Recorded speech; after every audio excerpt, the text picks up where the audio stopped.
Chris's throwing went yesterday? He was a little stiff yesterday throwing. I would anticipate us resting him today from throwing. I would anticipate him not being able to play a position this weekend. I mean, where we're at right now, I would not anticipate him being available to play a position outside of the possibility of de-aging. Was he able to throw much at all yesterday? Or was it just a couple throws and realized he wasn't going to be able to do it? No, he can throw at a short distance, but it's pretty sore. And there's a lack of range of motion and some discomfort when he throws. So he can't stretch his arm out. He's just throwing right now. Right now, and I've said this a few times, is really just trying to get his range of motion back. It's hard to throw until you get range of motion all the way back, because you can't throw the baseball with any sort of arm speed. You basically have to stop your arm when it gets to when you get the ball up above your shoulder. You got to stop your arm and then push the ball. So right now he's having a hard time with range of motion in his arm. It's making it hard for him to be able to throw past a short distance. How did Crawford's velocity look yesterday, and is Ryan still on schedule to throw to the live hitters tomorrow? Crawford looked really good. Crawford threw an inning yesterday, was 90-91, so his fastball velocity ticked up a little bit. He actually pitched very well. Got set to hit in double play, which was good. It was good for Brooks. I wasn't real happy about it, first and third, and trying to score some runs, but no, I'm kidding. He looked good. Ryan Miller, we are going to try to throw a live pin with him either tomorrow or Thursday. So it will really kind of depend on, I think he's going to play catch today. If he feels good, it's really a day-by-day progression. If he feels good and he has no pain, no soreness, then we'll progress to the next step. So we're hoping to get a read on Ryan Miller and his availability. It may be Thursday before we know for sure, but we're hoping to know, by Wednesday. But it could be Thursday before we know for sure whether he will be available for the regional or not. Thoughts on the pitching rotation?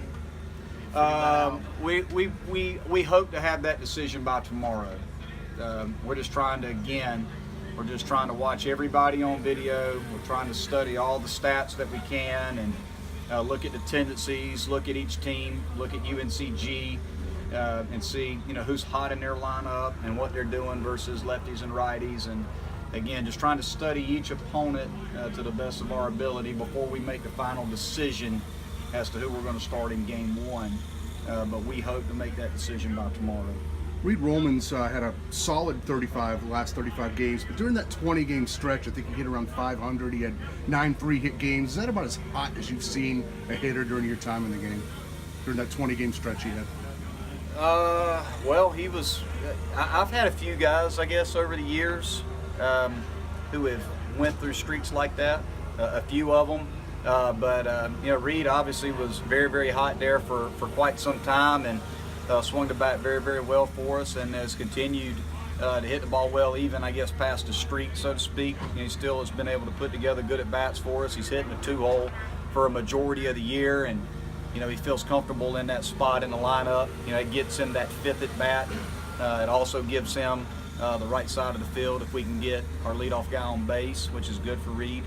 Yeah, I mean, I've had a few guys, not many. It's hard to hit 500 period over any stretch of time, but I've had a few guys over the years who have gotten hot like that, and everything that they swing at, it looks like a volleyball coming in there. I know you weren't here for his freshman year, obviously, but you dropped off from a great freshman year. The average went down a good bit as a sophomore. Did you guys see stuff on film help him make adjustments to help him get back to where he was this year? Yes, that's a good question. I think Reed would tell you is he just went back to his strength. Reed's a guy that hits the ball well into the middle of the field. We knew that coming in. One of the reasons he was a freshman All-American is he lived on the left side of the field. He had a lot of line drives from second base over. And I think last year he probably tried to do a little bit too much. And I think anytime you're a corner outfielder, what are pro scouts going to tell you?